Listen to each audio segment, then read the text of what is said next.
సొంత బార్ లేదు తెలుసా మగాళ్ళకి. అయితే గవర్నమెంట్ వైన్స్ ఉంటాయి, లేదా ఎవరో టెండర్ పాటు తెచ్చుకుంటారు. సొంత బార్ ఎక్కడుంది మగాళ్ళకి? నా బార్ అనుకుని వర్క్ అయిపోయాక పరిగెత్తుకుంటూ వెళ్ళిపోయి ఒక క్వార్టర్ తాగే స్వేచ్ఛ నాకుందే. గవర్నమెంట్ వైన్స్ అది, నాది ఎట్లా అవుద్ది? బార్కు వెళ్తే ఏమో అది టెండర్ పాడిన వాళ్ళ బారు, నాది ఎట్లా అవుద్ది? Where is my bar? Wear should I drink?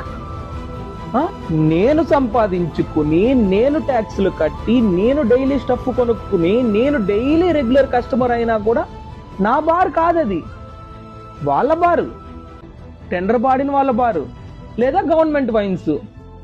If this goes wrong, if the treatment is bad there, just walk away from that place. గెంటేస్తారు మెడబట్టి తాగేనడి నా కొడుకు అనేసి.